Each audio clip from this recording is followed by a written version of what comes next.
अस्सलाम वालेकुम dear students and welcome to all of you students. आज हम जो टॉपिक स्टार्ट करने जा रहे हैं उसका नाम है डॉपलर इफेक्ट।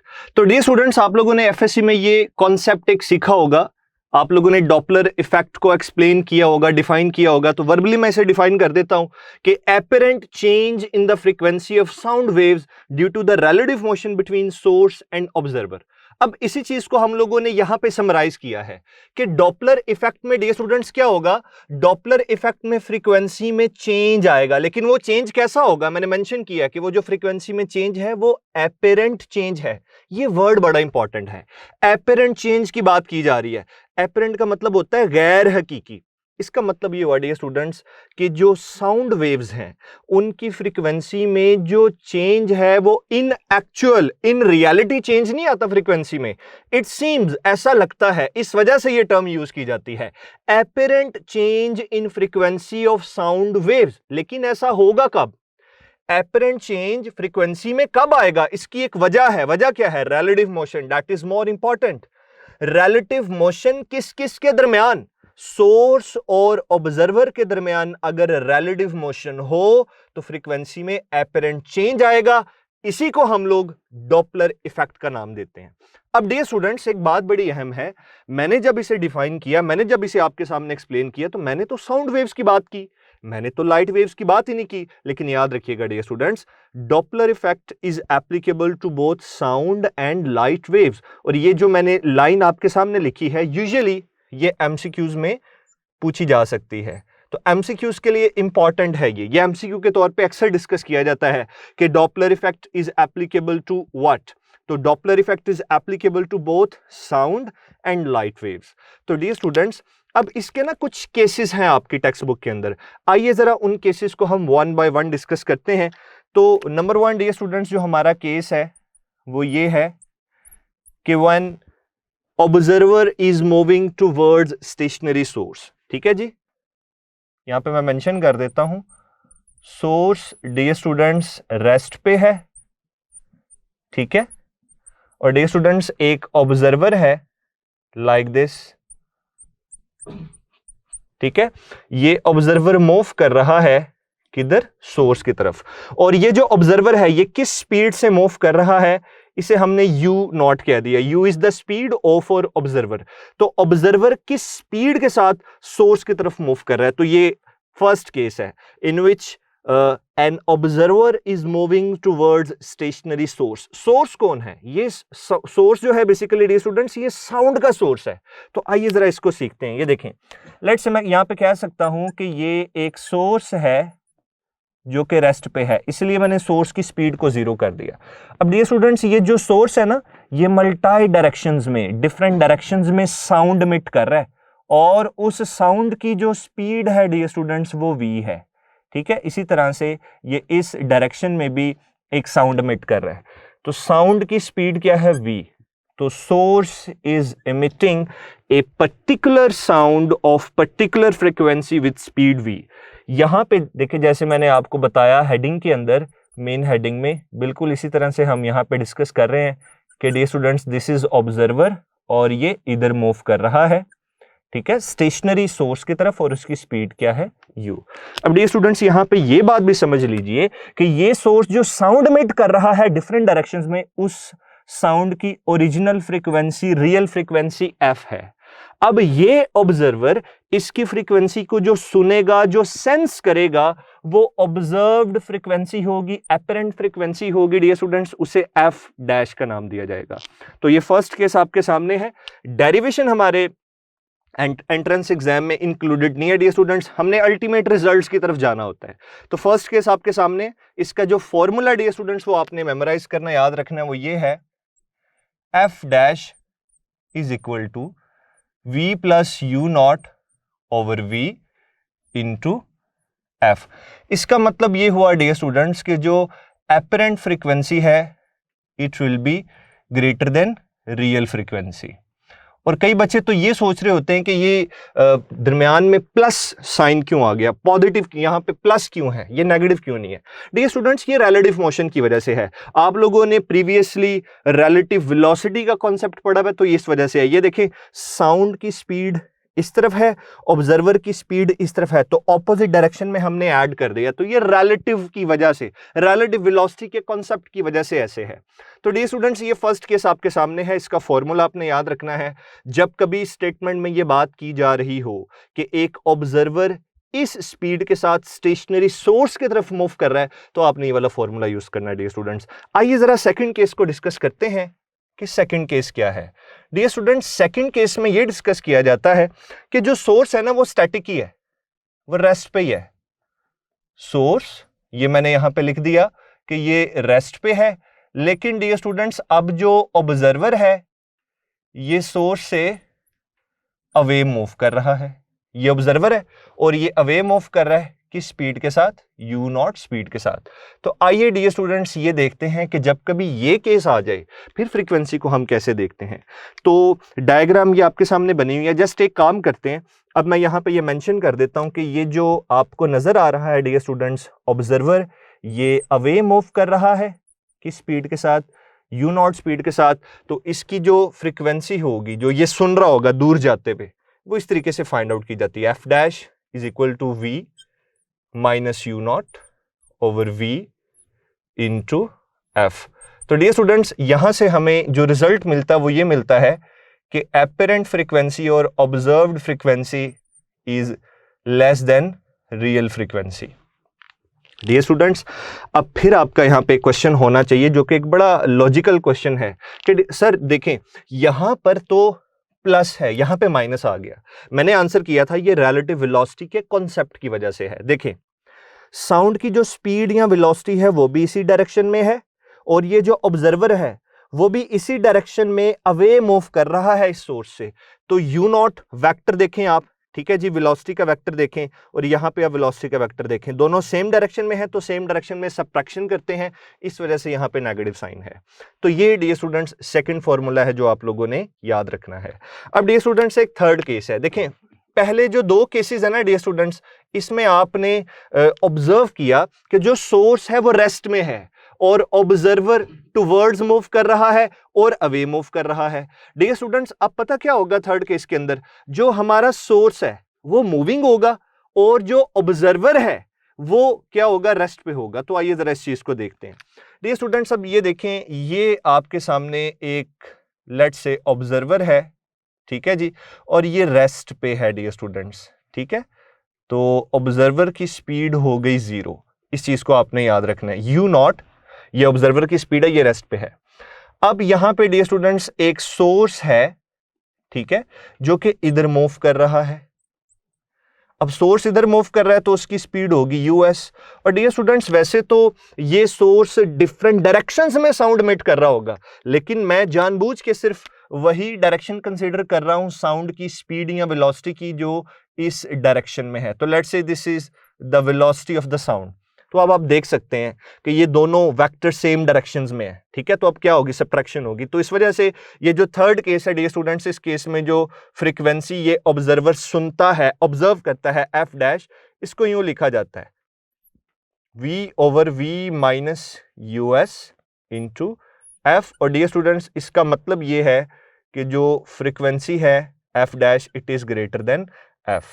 तो ये डियर स्टूडेंट्स आप लोगों ने याद रखना है। अब डियर स्टूडेंट्स, आप एक चीज नोट कीजिए, बड़ा जबरदस्त किस्म का कॉन्सेप्ट है और वो ये है, देखें आप, फॉर्मूला अक्सर बच्चा कहता है सर मुझे भूल जाता है, मुझे जब क्वेश्चन मेरे सामने आता है ना तो मुझे ये समझ में नहीं आता कि मैं कौन सा फॉर्मूला अप्लाई करूं, किस वजह से अप्लाई करूं। आप इस केस में देखें, सोर्स स्टैटिक है। अब फॉर्मूला में देखें, पूरे इस फॉर्मूला के अंदर क्या सोर्स की स्पीड है? नहीं। यहां सेकंड केस में देखें, सोर्स क्या है? रेस्ट पे है, स्टैटिक है। तो इस पूरे एक्सप्रेशन के अंदर क्या आपको सोर्स की स्पीड नजर आ रही है? No dear students. अब यहां पे देखें, यहां पे आपका ऑब्जर्वर रेस्ट पे है, तो क्या इस एक्सप्रेशन के अंदर डियर स्टूडेंट्स आपको u नॉट का फैक्टर या ऑब्जर्वर की स्पीड का कोई फैक्टर दिखाई दे रहा है? तो ये बड़े आप आसान तरीकों से मतलब इसे अप्लाई कर सकते हैं जस्ट कंपैरिजन के अंदर। इसलिए मैं आपको बता रहा हूं कि स्टार्ट में इसके कंपैरिजन को अच्छे से सुन लीजिए। अभी जब लेटर ऑन हम एमसीक्यूज की प्रैक्टिस करेंगे तो वहां मैं आपको आपको स्टेटमेंट के अंदर से ऐसे कीवर्ड्स निकाल के दिखाऊंगा कि ये देखें डियर स्टूडेंट्स, इस वजह से, इस बात की वजह से, इस लॉजिक की वजह से हमें यहां पे ये वाला फॉर्मूला लगाना पड़ रहा है। तो आइए आप जरा जल्दी से फोर्थ केस देखते हैं डियर स्टूडेंट्स। और फोर्थ केस ये है कि जो ऑब्जर्वर है, लेट्स से ये मैं कहता हूं कि दिस इज द ऑब्जर्वर, ठीक है डियर स्टूडेंट्स। अब ये क्या है, ये रेस्ट पे है और यहां पे एक सोर्स है, ठीक है जी, जो कि अवे मूव कर रहा है। यानी फोर्थ केस ये बना when the source is moving away from stationary observer, ठीक है जी। और सोर्स की जो स्पीड है वो यूएस। अच्छा, वैसे तो डियर स्टूडेंट्स ये जो आपके पास सोर्स है ये डिफरेंट डायरेक्शंस में साउंड इमिट कर रहा होगा, लेकिन मैं साउंड की वेलोसिटी या स्पीड की वो डायरेक्शन कंसीडर करूंगा जो इस ऑब्जर्वर की तरफ है। क्योंकि देखें ना, प्रॉब्लम पता क्या है, इस ऑब्जर्वर ने सेंस करना है, इसने साउंड को सुनना है, तो इसकी डायरेक्शन में ये देखें साउंड यहां पे भी है, लेकिन मैं साउंड की वेलोसिटी का ये वेक्टर कंसीडर करूंगा क्योंकि जो एपरेंट फ्रीक्वेंसी है वो ये बताएगा, ये ऑब्जर्व करके बताएगा। इसलिए साउंड की जस्ट ये मैंने ये डायरेक्शन कंसीडर किया डियर स्टूडेंट्स। तो अब आपको नजर आ रहा है डियर स्टूडेंट्स, ये दो वेक्टर्स क्या है, ऑपोजिट डायरेक्शन में है।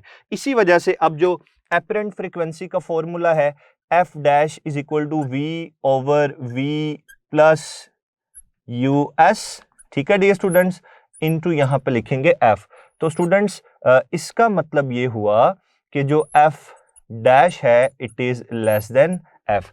यहां पे भी देखें, इस ऑब्जर्वर ने बेसिकली ऑब्जर्व करना था साउंड को, तो मैंने इस सोर्स से इमिट होने वाले साउंड की वो डायरेक्शन कंसीडर किया, उसकी यानी स्पीड या वेलोसिटी की वो डायरेक्शन कंसीडर की है जो ऑब्जर्वर की तरफ है। तो ये चीजें याद रखिएगा। ये देखें सेम डायरेक्शन, इस वजह से नेगेटिव साइन। ये देखें और दो वेक्टर्स में ऑपोजिट है, ऑपोजिट डायरेक्शन है, इस वजह से यहां पे डियर स्टूडेंट्स ये क्या है, प्लस का साइन है। तो ये चीजें आप लोगों ने याद रखनी है। अब डियर स्टूडेंट्स एक और तरीकेकार है जिससे इसको एक्सप्लेन किया जाता है, उसे कहा जाता है डॉपलर शिफ्ट। डॉपलर शिफ्ट क्या है, आइए जरा जल्दी से सीखते हैं। Doppler shift is basically the change in wavelength, ठीक है। डॉपलर शिफ्ट ये एक नई टर्म है जो आप पढ़ने जा रहे हैं डियर स्टूडेंट्स, और ये जो डॉपलर शिफ्ट है इसे डेल्टा लैम्डा से डिनोट किया जाता है, और इसे क्या बोला जाता है, Doppler shift. The change in the wavelength of sound waves is known as Doppler shift, which is represented by delta lambda, और इसका फॉर्मूला है US over F। अब डियर स्टूडेंट्स इसका जो एक्सप्रेशन है ये आपको तमाम क्वेश्चंस का आंसर कर देता है। अब जल्दी से बताएं, डॉपलर शिफ्ट कब आएगा? तब आएगा जब सोर्स मूविंग होगा।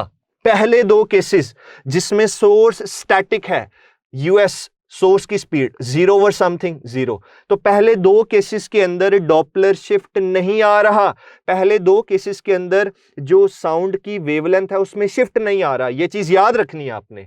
शिफ्ट कब आएगा? सिर्फ तभी आएगा जब सोर्स मूव कर रहा होगा। तो आखिरी दो केसेस जिसमें देखें सोर्स क्या है, मूविंग है, एक दफा टूवर्ड्स एक दफा अवे, तो आखिरी दो केसेस यानी थर्ड केस में और फोर्थ केस में हम डॉपलर शिफ्ट की बात करते हैं। और डॉपलर शिफ्ट क्या है, वेवलेंथ में चेंज। डियर स्टूडेंट्स प्रॉब्लम ये है कि एक्चुअली ये जो सोर्स है ना ये साउंड इमिट कर रहा है, ठीक है। और ये देखें ऑब्जर्वर और सोर्स के दरमियान एक स्पेसिफिक प्लेस है, ठीक है, सॉरी एक स्पेसिफिक स्पेस है, जगह है। जब ये सोर्स मूव कर रहा होता है ना, तो सोर्स के मूव करने की वजह से ऑब्जर्वर और सोर्स के दरमियान same number of waves compress हो जाती हैं। लेट्स से अगर पहले जो आपका सोर्स है वो इस तरह का एक साउंड इमिट कर रहा था, तो जब सोर्स अब मूव कर रहा होगा ना ऑब्जर्वर की तरफ, तो ये जो टोटल नंबर ऑफ वेव्स हैं ये अब कंप्रेस हो जाएंगी। तो इसको इस तरीके से भी डियर स्टूडेंट्स आप कर सकते हैं, लाइक दिस, ठीक है। तो अब same number of waves compress हो जाएंगी। तो देखें पहले वेवलेंथ ये थी, ये वेवलेंथ है, अब वेवलेंथ देखें, तो उसका मतलब है ये जो थर्ड केस है यहां पे वेवलेंथ कम हो जाती है, इसी वजह से तो फ्रीक्वेंसी क्या हो जाती है, इंक्रीज हो जाती है। और यहां पे भी इस चीज को हम एक्सप्लेन कर सकते हैं। लेट्स से कि पहले अगर ये सोर्स स्टैटिक होता तो ये इस तरह की वेव्स एमिट करता, ठीक है डियर स्टूडेंट्स। और ये ऑब्जर्वर मतलब ये जो सोर्स है ना, अगर ये स्टैटिक होता, ये सोर्स है स्टैटिक है, तो इस तरह की ये वेव एमिट करता और उसको ये जो ऑब्जर्वर है ये सुन लेता। क्योंकि अब ये सोर्स अवे मूव कर रहा है, तो ये जो अब आपकी वेव है ना, ये एक्सपैंड हो जाएगी। जब ये एक्सपैंड होगी डियर स्टूडेंट्स, तो ये आपको कुछ इस तरीके से दिखाई देगी। तो एक्सपैंड होने का क्या मतलब है डियर स्टूडेंट्स, ये देखें, इसकी जो वेवलेंथ है ये इंक्रीज कर गई है। इसी वजह से डियर स्टूडेंट्स यहां पे जो फ्रीक्वेंसी है वो डिक्रीज हो जाती है। तो इस तरीके से भी इसको एक्सप्लेन किया जाता है। और हाँ, अगर आप अपनी टेक्स्ट बुक देखेंगे तो वहां पर यूं दिखाया होगा, ठीक है जी, ये जी आपका सोर्स है और इस तरीके से डियर स्टूडेंट्स एक्सप्लेन किया जा रहा होगा। तो ये देखें, ये सर्कल्स के करीब आने का मतलब है कि वेवलेंथ कंप्रेस हो रही है, ठीक है। ये सोर्स है, ये ऐसे मूव कर रहा है। तो एक दफा ऑब्जर्वर को इस पॉइंट पे डिस्कस किया जाएगा, एक जगह पे इस पॉइंट पे। तो अगर मैं इसे ऑब्जर्वर मान लूं, तो जब ये सोर्स ऑब्जर्वर की तरफ मूव कर रहा है तो देखें वेवलेंथ क्या हो रही है, कंप्रेस। और अगर मैं इसे ऑब्जर्वर मान लूं तो ये जो सोर्स है ये अवे मूव कर रहा है, तो देखें वेवलेंथ क्या हो रही है, ज्यादा हो रही है। तो इस तरीके से भी इसको एक्सप्लेन किया जाता है। तो हमने यहां पे ये सीखा कि जो डॉपलर शिफ्ट है ये डिपेंड किस पे करता है डियर स्टूडेंट्स, सोर्स की स्पीड पे डिपेंड करता है। इस चीज को याद रखिएगा। अच्छा, कई दफा ना एमसीक्यूज के अंदर ये पूछा जाता है कि जो डॉपलर शिफ्ट है क्या ये सोर्स और ऑब्जर्वर के दरमियान डिस्टेंस पे डिपेंड करता है। तो देखें, बताइए जरा इस एक्सप्रेशन में क्या डिस्टेंस नजर आ रहा है? नो। तो इस वजह से मैं लिखूंगा कि जो डॉपलर शिफ्ट है it is independent of, Doppler shift is independent of distance between distance between source and observer। इस चीज को डियर स्टूडेंट्स आपने याद रखना है। तो डियर स्टूडेंट्स ये आपने ओवरऑल केसेस को देखा और मैंने इसे बड़े कम टाइम के अंदर कोशिश की है कि ये सारा टॉपिक जल्दी से समराइज कर दूं। तो डियर स्टूडेंट्स इसमें आपको 4 एक्सप्रेशंस नजर आ रहे हैं। अब अक्सर जो आप लोग हमसे प्रॉब्लम डिस्कस करते हैं वो ये है कि सर क्या हम 1 2 3 4 एक्सप्रेशंस की क्या क्रैमिंग करें? नो डियर स्टूडेंट्स, ये आपने लॉजिकली याद रखने हैं। आइए अब आपको मैं एक शॉर्टकट बताता हूं। क्या कोई एक ऐसा सिंगल एक्सप्रेशन है जिससे ये चारों केसेस बन जाते हैं? यस। तो डियर स्टूडेंट्स वो जो एक्सप्रेशन है, वो जो शॉर्टकट है, वो जरा आप नोट कर लीजिए। वो ये है f dash is equal to v plus minus u not divided by v plus minus u s, ठीक है, इंटू f। अब डियर स्टूडेंट्स ये शॉर्टकट है, ये एक ऐसा एक्सप्रेशन है बेसिकली जिससे तमाम केसेस सेटिस्फाई हो जाते हैं। अगर आपको लॉजिक्स के बारे में पता हो, ये कंडीशन है। देखें, आपने एक चीज नोट की, क्यों मैं शुरू में आपको बार बार ये बता रहा था कि देखिए जी सोर्स भी इसी डायरेक्शन में जा रहा है, साउंड भी इसी डायरेक्शन में है। मैंने रिलेटिव वेलोसिटी के कॉन्सेप्ट को डिस्कस किया और पॉजिटिव साइन और नेगेटिव साइन को मैंने एक्सप्लेन किया। यहां पे ये प्लस माइनस इस वजह से है। एक केस मैं आपको करके दे देता हूं डियर स्टूडेंट्स, बाकी केस आप करेंगे। लेकिन जो फर्स्ट केस है ना, ये मैं आपको बताता हूं कि इस एक्सप्रेशन से फर्स्ट केस कैसे आप डिराइव कर सकते हैं। सेकंड, थर्ड और फोर्थ ये आपकी असाइनमेंट है, ये आप खुद कीजिएगा। आइए जरा फर्स्ट केस के बारे में जल्दी से चीजों को रिवाइज करते हैं। यहां पे जो सोर्स था वो रेस्ट पे था, ठीक होगी बात, और जो ऑब्जर्वर है ये मूविंग है। क्लियर? अब डियर स्टूडेंट्स जो साउंड है वो किसने ऑब्जर्व करना है? इस ऑब्जर्वर ने ऑब्जर्व करना है, ठीक है डियर स्टूडेंट्स। अब ये वेलोसिटी का वेक्टर इस डायरेक्शन में है और जो ये साउंड की वेलोसिटी का वेक्टर इस डायरेक्शन में है और जो ऑब्जर्वर की स्पीड है वो इस डायरेक्शन में, तो दो वेक्टर्स ऑपोजिट डायरेक्शन में है, तो प्लस का साइन आना चाहिए।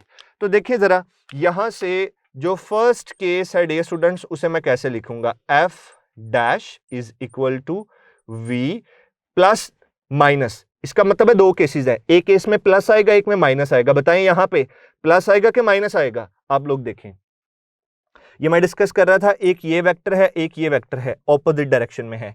इस वजह से डियर स्टूडेंट्स हम इन्हें ऐड करेंगे और यहां पे प्लस का साइन आएगा, ये you not divided by v, what ever is the symbol. जो सोर्स है वो स्टैटिक है, तो यहां पे 0 आ जाएगा, ये f आ जाएगा। तो डियर स्टूडेंट्स डिनोमिनेटर में v प्लस माइनस 0 वो v के ही बराबर होगा।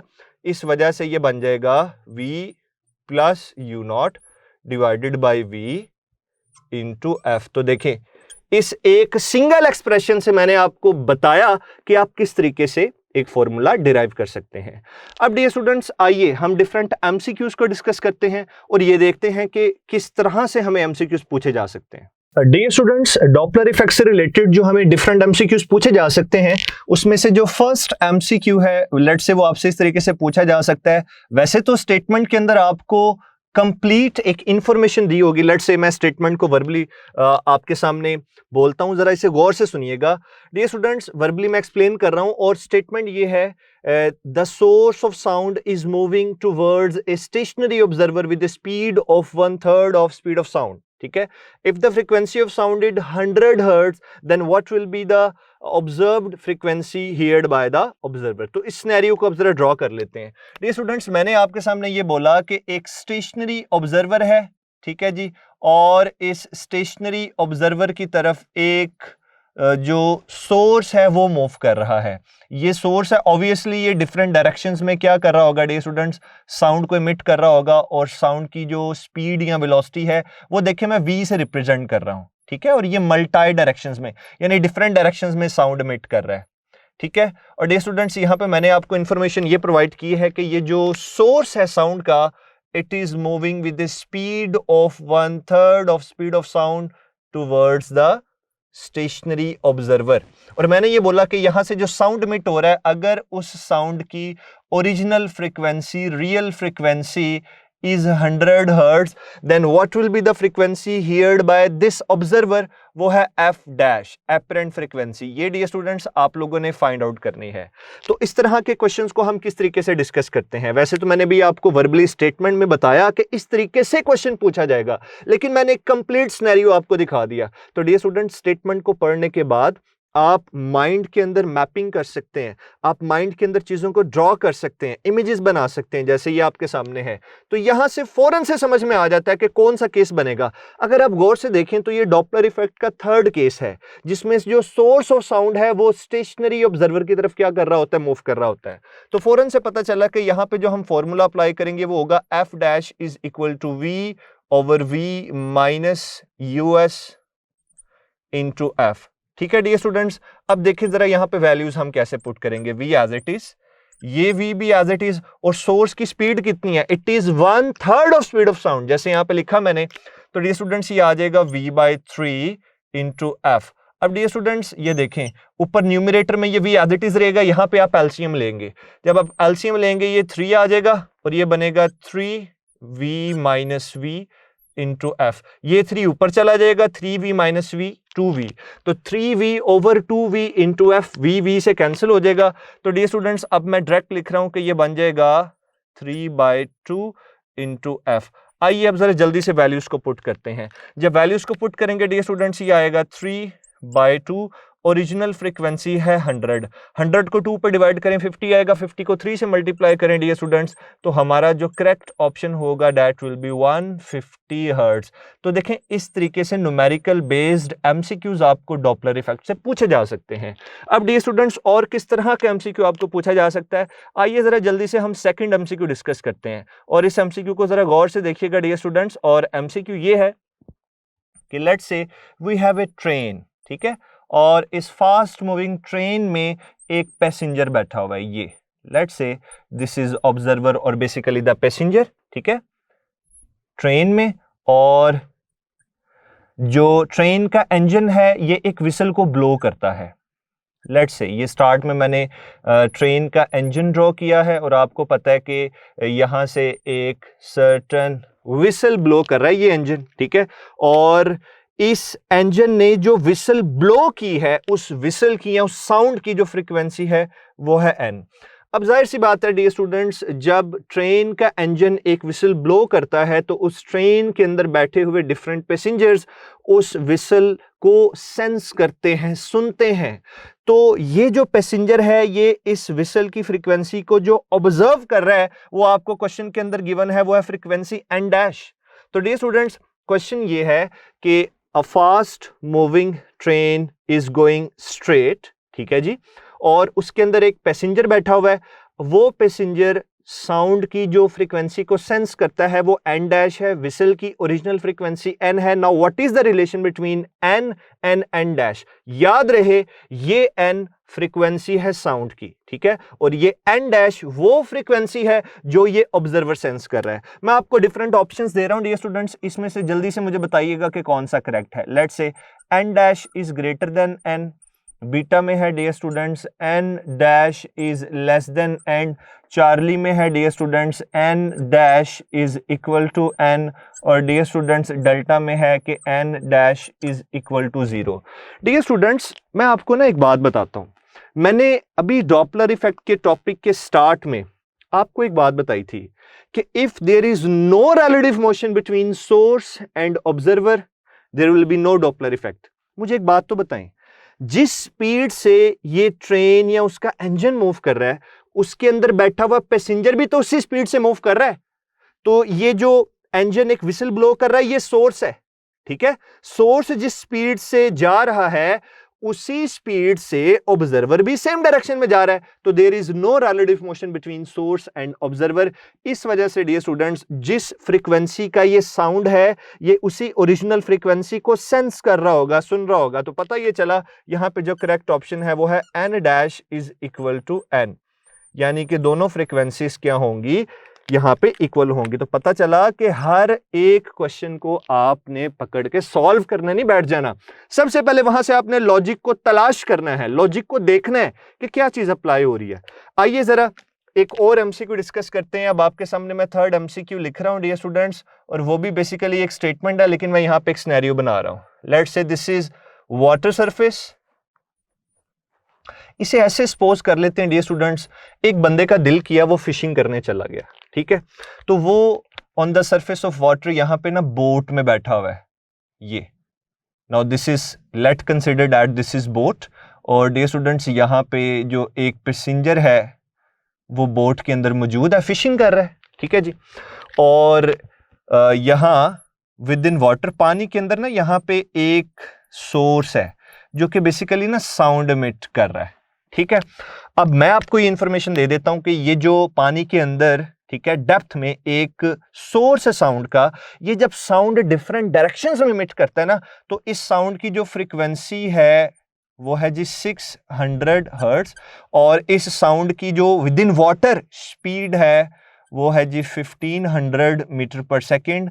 आपने मुझे बताना है कि जब ये साउंड इस तरीके से यूं बाहर आएगा तो ये जो ऑब्जर्वर है ये किस फ्रीक्वेंसी को सेंस कर रहा होगा, मतलब कि एपरेंट फ्रीक्वेंसी बताइए कितनी होगी अगर एयर में साउंड की स्पीड हो 300 मीटर पर सेकेंड। चार ऑप्शंस आपके पास होंगे जी डियर स्टूडेंट्स। मैंने वर्ड क्या यूज किया, what will be the observed frequency या what will be the apparent frequency heard by this observer.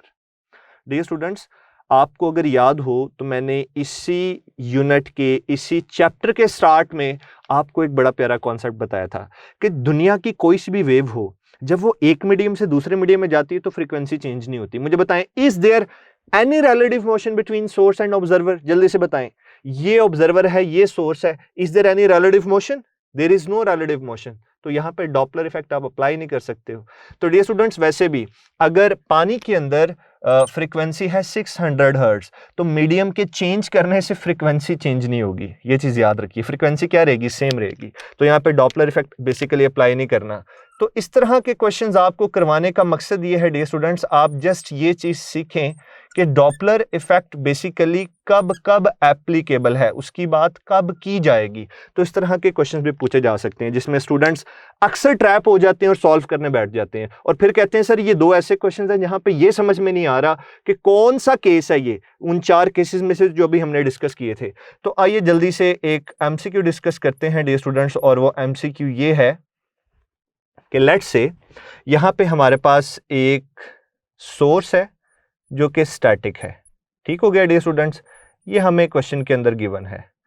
एक ऑब्जर्वर है, ठीक है dear students, let's say suppose कर लेते हैं कि ये मूव कर रहा है टुवर्ड्स स्टेशनरी सोर्स, ठीक है, with A speed that is double to speed of sound. Okay तो अब ये जो सोर्स डिफरेंट डायरेक्शंस में साउंड इमिट कर रहा था, उस साउंड की जो फ्रीक्वेंसी ये ऑब्जर्व कर रहा है, यानी what will B now the apparent frequency heard by this observer if it were possible to move with double to that of speed of sound। ठीक है, तो डिफरेंट ऑप्शंस आपके पास होंगे डियर स्टूडेंट्स। मुझे इस सिनेरियो को देख के फौरन से ये बात समझ में आती है कि ये डॉपलर इफेक्ट का फर्स्ट केस है, जिसमें जो ऑब्जर्वर है वो स्टेशनरी सोर्स की तरफ मूव कर रहा है। तो यहां पे जो फ्रीक्वेंसी का फॉर्मूला बनेगा वो होगा v plus u naught over v into f. ठीक है, where f is the original frequency. तो डियर स्टूडेंट्स अगर इसे सॉल्व करें, v as it is observer की जो स्पीड है it is double to that of speed of sound divided by v into f.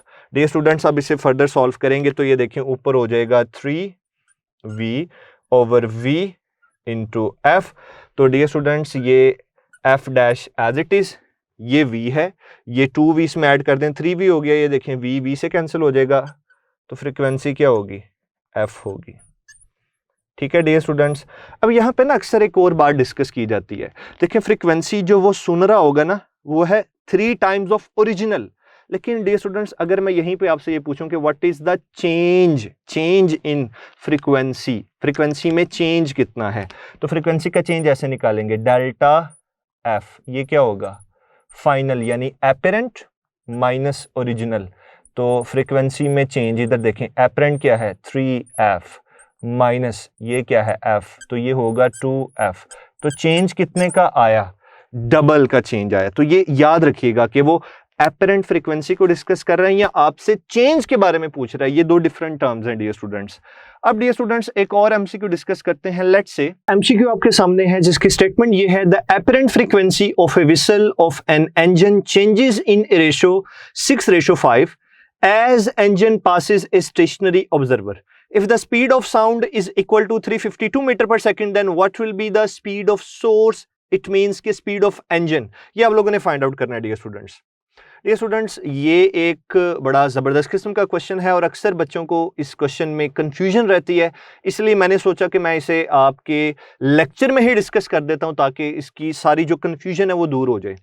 Dear students इसमें ना एक बड़ा ज़बरदस्त किस्म का सिनेरियो है, ये देखें ज़रा, ये है जनाब आपका ऑब्जर्वर, बेसिकली जो रेस्ट पे है, जो स्टैटिक है। यहां से डियर स्टूडेंट्स सपोज कर लेते हैं कि ट्रेन आ रही है, ठीक है जी, यानी इंजन ये इस तरीके से पहले इसके करीब आएगा, ठीक है, देन इससे अवे मूव करेगा, यही मतलब है ना, लिखा हुआ है ना, the apparent frequency of the whistle of an engine changes in a ratio 6:5 as engine passes a stationary observer. Now suppose कर लें कि ये ट्रेन का इंजन है और इसने क्या करना है, इसने इस ऑब्जर्वर को पास करना है। तो पास करने में दो चीजें हमें नजर आ रही हैं डियर स्टूडेंट्स। सबसे पहले ये इंजन टुवर्ड्स ऑब्जर्वर मूव करेगा, फिर यहां से जब इसे ये क्रॉस करेगा फिर ये अवे मूव करेगा। तो दो चीजें हैं, जब ये टुवर्ड्स मूव कर रहा हो डियर स्टूडेंट्स, आपको पता है फ्रीक्वेंसी का जो फॉर्मूला यूज करते हैं वो है f dash is equal to v over v minus u s into f. और जब ये अवे मूव कर रहा है तब जो आप फ्रीक्वेंसी का फॉर्मूला यूज करते हो इसे डबल डैश कर दें, क्योंकि वहां पे एफ डैश पहले हम यूज कर चुके हैं। ये होगा v over v plus u s into f. तो डियर स्टूडेंट्स हमें ये रेशो गिवन है f dash over f double dash. इसे मैं थोड़ा सा सिंप्लीफाई कर देता हूं, समझा देता हूं, सॉल्व आप इसे खुद करेंगे डियर स्टूडेंट्स। ये देखें यहां पे ये बन जाएगा v over v minus u s into F divided by v over v plus u s into f. तो डियर स्टूडेंट्स ये देखें कैंसिलेशन हो रही है, कैंसिलेशन इस तरह से हो रही है, v से कैंसिल हो जाएगा, एफ से कैंसिल हो जाएगा, ये वाला फैक्टर ऊपर आ जाएगा, तो ये बनेगा v plus US divided by v minus US. अब ये रेशो डियर स्टूडेंट्स आपको गिवन है, तो यहाँ पे आ जाएगा 6:5। आपको स्पीड ऑफ साउंड गिवन है, इसे यहाँ पे वैल्यू पुट कीजिए 352 और सॉल्व करें। डियर स्टूडेंट्स जब आप सॉल्व करेंगे तो इस एमसीक्यू का जो आंसर है यानी कि source of speed it must be 32 metre पर सेकेंड। अगर आपका ये आंसर आ गया है तो डियर स्टूडेंट्स इसका मतलब ये हुआ कि आपका जो क्वेश्चन है वो बिल्कुल ठीक है और आपने जो आंसर फाइंड आउट किया है that is up to mark. तो इसे अब आप फर्दर खुद सॉल्व करेंगे। तो डियर स्टूडेंट्स, ये आपने देखा कि इस तरह के डिफरेंट एमसीक्यूज आपको पूछे जा सकते हैं डॉपलर इफेक्ट से रिलेटेड। तो डियर स्टूडेंट्स, अब एक और छोटी सी बात, यूजुअली जो एप्लीकेशन ऑफ डॉपलर इफेक्ट्स हैं उन्हें हम टेक्स्ट बुक से रीड करवाया करते हैं। तो मेरी सब बच्चों से ये रिक्वेस्ट है, गुजारिश है कि डियर स्टूडेंट्स, जो डॉपलर इफेक्ट की एप्लीकेशंस है वो आपने अपनी टेक्स्ट बुक से रीड करना है। जैसे वहां पे डॉपलर इफेक्ट की बात की जा रही है तो डॉपलर रेडार को डिस्कस किया जा रहा है, ठीक है। डॉपलर रेडार आप लोगों ने रीड आउट कर लेना है। इसके अलावा डियर स्टूडेंट्स, रेडार बेसिकली क्या है, अगर आप इसके स्पेल देखें ना तो ये यूं लिखा होता है रेडार। ये बेसिकली एक एब्रीवेशन है, इसे पढ़ा जाता है radio, RA, radio detection and ranging. तो डॉपलर रेडार आप लोगों ने एक दफा पढ़ लेना है। इसी तरह से डियर स्टूडेंट्स, आप एक देखेंगे SONAR, ये एक टेक्निक है, इसे कहते हैं SO, sound navigation and ranging. तो इसको भी आपने पढ़ लेना है डियर स्टूडेंट्स, कि जो अंडर वाटर डेप्थ है वो फाइंड आउट करने के लिए, डिफरेंट ऑब्जेक्ट्स को लोकेट करने के लिए इस टेक्निक का यूज किया जाता है। तो डॉपलर इफेक्ट की ओवरऑल एप्लीकेशंस को एक दफा रीड आउट कर लीजिएगा। और डियर स्टूडेंट्स, इस पूरे लेक्चर में से अगर आपको कोई भी बात नहीं समझ में आती तो डियर स्टूडेंट्स आप मुझसे डिस्कस कर सकते हैं। तो wish you very best of luck dear students, अपना ख्याल रखिएगा। थैंक यू सो मच, अल्लाह हाफिज।